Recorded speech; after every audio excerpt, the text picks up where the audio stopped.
안녕하세요, 비노트입니다. 올해 9월 출시되는 아이폰 16의 구체적인 정보가 흘러나오고 있습니다. 기대가 되는 점들뿐만 아니라 우려가 되는 점과 갤럭시와 비교되는 점까지 많은 소식들이 있는데요. 지금까지 알려진 아이폰 16에 대한 정보들을 빠르게 살펴보겠습니다. 이번 아이폰 16 시리즈 중에서 일반과 플러스 모델은 카메라 범프 디자인이 새로워집니다. 기존의 대각선 모양의 카메라 배치를 버리고 위아래 수직 모양의 새로운 카메라 디자인을 도입했는데요. 그에 따라 전체적인 카메라 섬의 크기도 작아집니다. 광각 카메라와 초광각 카메라가 탑재되고 렌즈 사이에 마이크와 그 옆에는 LED 플래시가 자리하고 있습니다. 이로써 아이폰 16 일반 모델과 플러스 모델은 후면 디자인만으로 전작과 확실한 구별이 가능해질 전망입니다. 플래그십 스마트폰은 카메라에 특화되어 있는 것이 특징이긴 합니다만 아이폰 16은 카메라에 완전 집중한 것으로 보입니다. 하드웨어적으로 카메라 버튼을 따로 마련한 것으로 알려져 있는데요. 오른쪽 전원 버튼 아래쪽에 새롭게 물리 버튼이 추가된 것입니다. 현재는 이 버튼을 캡처 버튼이라고 부르고 있습니다. 가로 방향으로 들었을 때 셔터를 누르는 느낌이 들도록 위치를 잡은 것을 알 수 있고요. 이 버튼은 물리적으로 눌리는 버튼이지만 압력과 터치에도 반응한다고 하는데요. 버튼을 좌우로 스와이프하면 사진이나 카메라를 확대, 축소할 수 있고 살짝 누르면 DSLR처럼 반셔터로 작동하면서 초점이나 노출을 고정하기도 하고요. 세게 누르면 비로소 촬영이 되는 방식이라고 합니다. 애플이 아이폰 16의 카메라를 셀링 포인트로 만들면서 많은 공을 들이고 있다는 것을 간접적으로 확인할 수 있는 대목입니다.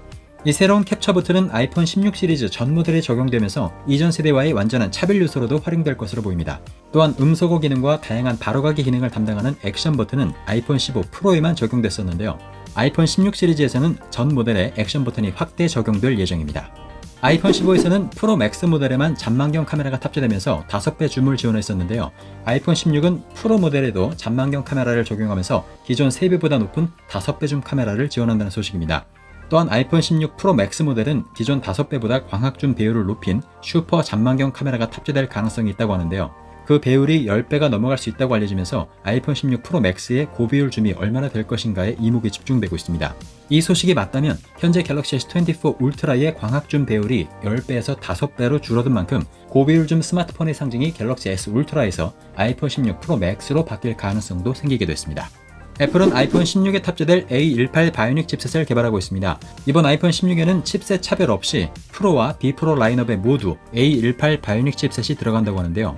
다만 프로 라인업 전용으로 조금 더 빠른 A18 프로 칩셋이 탑재될 수 있다고 보고 있습니다. 현재 알려진 바에 따르면 아이폰 16에 들어갈 A18 바이오닉 칩셋은 갤럭시 S25에 들어갈 스냅드래곤 8gen4보다 싱글 성능은 앞서고 멀티 성능은 떨어진다고 합니다. 소식통에 따르면 A18 칩셋의 긱벤치 6 싱글 점수는 약 3500점, 멀티 점수는 8200점이라고 하는데요. 이는 스냅드래곤 8gen4보다 싱글 점수는 높지만 멀티 점수는 낮습니다. 지금까지 밝혀진 자료가 사실이라면 내년에는 갤럭시의 멀티 성능이 아이폰을 넘어설 전망입니다. 한편 아이폰 16 일반과 플러스 모델에는 전작보다 램이 2GB 늘어난 8GB 램이 탑재되면서 멀티태스킹 능력의 향상을 기대할 수 있게 되었습니다. 아이폰 16 일반과 플러스 모델의 디스플레이 크기는 변화가 없지만 프로 라인업은 역대 가장 큰 디스플레이가 탑재될 것으로 보입니다. 아이폰 16 프로는 기존 6.1인치에서 6.3인치로, 프로 맥스는 기존 6.7인치에서 6.9인치로 각각 0.2인치씩 더 커질 전망입니다.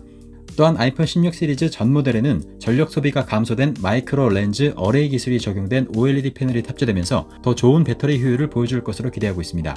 다만 여전히 유저들을 실망시킬 만한 요소도 있는데요. 아이폰 16 일반과 플러스 모델에는 이번에도 60Hz의 주사율이 적용된다는 소식입니다.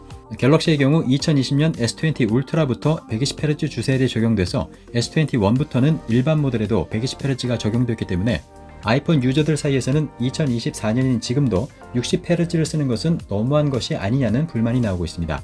팁스터들은 2025년 아이폰 17이 돼야 일반 모델에도 120Hz가 적용될 것이라고 밝혔습니다. 갤럭시 S24를 시작으로 스마트폰에도 AI 시대가 도래했는데요. 아직 아이폰에는 구체적인 AI 소식이 전해지지 않고 있습니다. 다만 팁스터들은 iOS 18을 통해서 AI 기술이 적용된 새로운 시리가 도입될 것이라고 전하고 있습니다. 향상된 언어 처리를 통해서 훨씬 다양한 기능들을 구현한다고 하는데요. 하지만 이런 새로운 시리의 AI 기능 중의 일부는 아이폰 16 모델에서만 가능할 것으로 보고 있습니다. 얼마 전 3355mAh의 용량을 갖춘 아이폰 16 프로의 배터리 사진이 유출되면서 프로 라인업의 배터리 용량 증가 소식에 힘을 실어줬습니다. 이 사진대로라면 아이폰 16 프로는 전작보다 2% 소폭 배터리가 늘어나는 셈입니다. 아이폰 16 프로 맥스의 경우 전작보다 5% 용량이 커진 4676mAh의 배터리가 탑재될 것이라고 하는데요.